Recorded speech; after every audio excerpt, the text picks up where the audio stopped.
Reprenons les bases de WordPress dans cette vidéo avec le fonctionnement des menus. Je vais tout vous montrer des menus, en tout cas du fonctionnement natif des menus dans WordPress. Comment est-ce qu'on crée un nouveau menu, comment est-ce que WordPress se comporte par défaut quand on n'a pas créé de menu, quand vous venez de créer votre site. Bref, tout ce qu'il faut savoir en moins de 10 minutes. Et pour tout savoir des menus, il faut se rendre dans le menu Menu qui se trouve juste sous Apparence. Si vous n'avez pas ce menu, pardon d'avance parce que je vais souvent dire menu, si vous n'avez pas ce menu, il faut changer de thème. En fait, il y a plusieurs générations de thèmes dans WordPress et sur la nouvelle génération de thèmes, eh bien, les menus changent juste en dessous Apparence.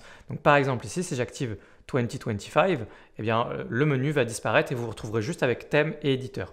Sur la majorité des tutoriels et des cours WordPress que vous allez suivre, il y a toujours cette ancienne génération qui est en fait toujours la génération actuelle et la majorité des utilisateurs, c'est comme ça qu'on travaille. Et donc, je vous invite à changer de thème parce que sinon, vous ne pourrez pas suivre ce tutoriel ni ceux des autres d'ailleurs.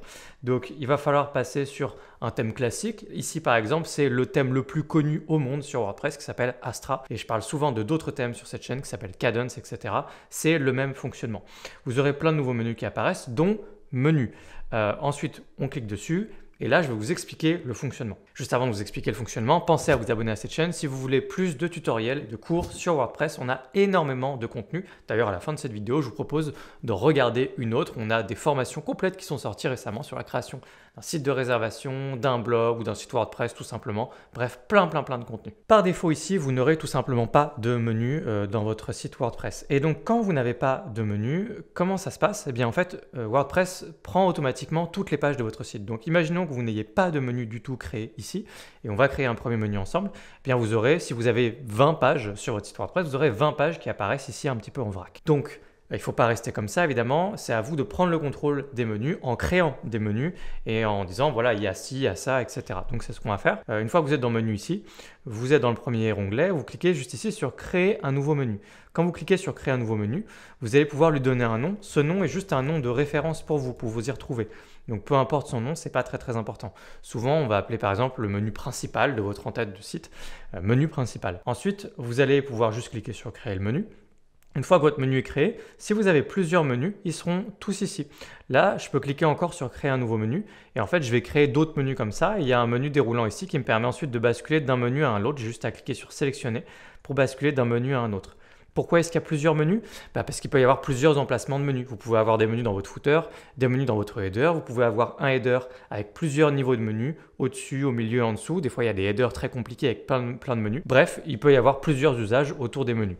Donc, même si pour la plupart d'entre vous, vous aurez un menu en header et peut-être un ou deux ou trois en footer, dans tous les cas, il y a ce fonctionnement avec plein de menus pour plein d'endroits dans WordPress. Donc, une fois que vous avez sélectionné le menu sur lequel vous voulez travailler, donc par défaut, vous venez de créer votre menu, vous êtes juste sur le menu principal qu'on a créé ensemble. Et donc ensuite, vous allez avoir la possibilité d'ajouter des éléments dans votre menu à partir de juste ici à gauche, tout ce que vous voyez ici, des articles, des pages, des liens personnalisés qui emmènent en dehors de votre site, des catégories pour la partie blog, des catégories de vos articles de blog, et les articles, c'est les articles de blog, etc. Sachez que si vous n'avez pas tous les éléments qui apparaissent, peut-être que vous avez certains types d'éléments sur votre site qui n'apparaissent pas là. Si c'est le cas, vous allez en haut à droite sur Options de l'écran et vous allez pouvoir faire afficher les étiquettes ou d'autres types de contenus qui pourraient exister sur votre site liés aux extensions que vous avez installées. Donc par exemple les étiquettes typiquement qui est une partie de la partie blog de WordPress qui n'apparaît pas forcément automatiquement par défaut.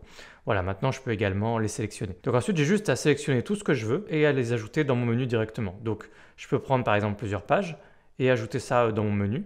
Toc. Une fois que j'ai ajouté les pages dans mon menu, je peux les réordonner, juste comme ça. Pour dire voilà, je veux que ce soit cette page-là en premier, puis cette page-là, etc. Donc je peux aussi ajouter des articles de blog. Donc là, je vois que j'ai un article, je peux l'ajouter. Ça se comportera exactement comme une page. Je peux réordonner aussi. Donc je peux faire vraiment ça avec n'importe quel type de contenu. Et ensuite, vous réordonnez soit à la main, soit vous pouvez dérouler chacun des éléments de votre menu. Vous pouvez lui redonner un nom au passage parce que ça prend automatiquement le nom de votre page, de votre article de blog, etc. Mais si vous voulez que le nom dans votre navigation soit un peu différent, vous pouvez changer le nom ici. Ça ne changera pas le nom de votre page dans la partie page ou d'autres types de contenus. Et ici, vous pouvez également faire exactement ce que je viens de faire, c'est-à-dire que là, vous pouvez déplacer comme ça et vous pouvez aussi le faire à partir de là. Ordre du menu 2, 3, etc. C'est exactement la même chose que de le faire à la main en glissant juste ici comme ça. Et puis, il y a également la possibilité d'avoir des sous-menus, donc un système de menus parents et enfants. Vous passez la souris et au survol, vous avez un menu qui apparaît avec les éléments dans l'ordre que vous voulez. Vous avez juste à décaler vers la droite et ça crée un sous-élément. Vous avez l'élément parent ici et l'élément enfant là. Et donc là, on retrouve également pareil, si vous ne voulez pas le système de glisser-déposer, mais que vous voulez travailler avec les petits menus comme ça, vous pouvez le faire ici aussi. Là, on voit que le menu, l'élément service, je lui ai mis en menu parent contact, c'est-à-dire qu'il est juste ici, sous contact. Voilà. Mais vraiment, le plus simple, c'est juste de travailler comme ça, directement à la main. Sachez que vous pouvez continuer à l'infini comme ça, et en mettant des sous-menus dans des sous-menus, etc. D'ailleurs, là, si vous ne voyez pas bien à quoi ça ressemble ça côté visiteur, eh bien, on va regarder ensemble maintenant. Donc ça, c'est la manière de contrôler ce qu'il y a dans votre menu. Vous pouvez juste, pour terminer, dérouler ça. Et donc, vous voyez, vous pouvez retirer un élément du menu, si jamais vous voulez en retirer un parce que vous changez d'avis sur quelque chose. Et puis, il y a les réglages de menu juste ici, il y a les emplacements. Les emplacements, ça dépend entièrement du thème que vous avez installé sur votre site. Donc, il peut y avoir un seul, deux ou plusieurs emplacements. Et donc là, chaque thème propose ses propres emplacements en fonction des outils, des réglages qu'on a à disposition. Par défaut, normalement, il y a un premier nom, menu principal, menu d'en-tête, quelque chose d'assez explicite qui fait qu'il s'agit en fait tout simplement du premier menu de votre site au niveau du header, donc le menu qui se trouve juste ici. Donc là, je sélectionne menu principal et là, vous voyez, il y a menu secondaire, hors champ, compte, etc. Ce sont des menus, on ne va pas en parler ici parce qu'on a tous des menus un peu différents en fonction de notre thème et ça correspond à d'autres emplacements. Donc je vais cliquer sur enregistrer le menu. Une fois que vous avez fait toutes les modifications que vous vouliez sur votre menu, vous pouvez le renommer, changer ce qu'il y a à l'intérieur, réordonner les choses et puis l'emplacement, normalement, vous n'y touchez pas trop. Et donc ensuite, j'actualise ici et vous aurez votre nouveau menu. Donc là, typiquement, on voit que j'avais créé plusieurs niveaux de sous-menus. Donc là, ça part un petit peu en cacahuète. Évidemment, j'ai fait n'importe quoi volontairement. Mais vous voyez un petit peu l'idée. C'est que là, ça amène également un peu plus loin. Je crois qu'il y avait également contact qui amenait à propos. Je peux le remettre au même niveau que contact ici. Vous voyez un peu ce système en escalier de niveau. Et si j'actualise ici, on aura quelque chose d'un peu plus clair. Service et voilà, contact et à propos au même niveau. Voilà pour comment fonctionnent les menus. Donc vous avez juste à créer votre menu comme ça. Vous pouvez cliquer sur tout voir ici. Pareil pour article, tout voir, etc. Si jamais toutes les pages n'apparaissent pas parce que vous avez trop de pages sur votre site. Donc là, on va en profiter pour ajouter accueil. Donc il y a accueil, à propos, contact. Et le reste, je vais le supprimer parce que ça ne m'intéresse pas. Je supprime ça, je supprime ça. Je supprime l'article également et j'ai mon menu normal. Voilà. Et là, je contrôle bien mon menu et ce qu'il y a dedans. Donc, accueil, à propos, contact. Accueil, à propos, contact. Vous pouvez rajouter également la page service, voilà, qui manque. Accueil, service, à propos, contact. C'est beaucoup mieux. Voilà. Et puis, pour le reste, c'est le même fonctionnement, les articles, les catégories, etc. Juste ici, vous avez les liens personnalisés, ce qui vous permet de mettre une URL vers un lien externe au niveau de votre site directement. Donc là, par exemple, je vais mettre un lien, voilà, c'est un lien Amazon, ça c'est le texte du lien. Je vais le mettre ici et je vais vous montrer le fonctionnement tout simplement.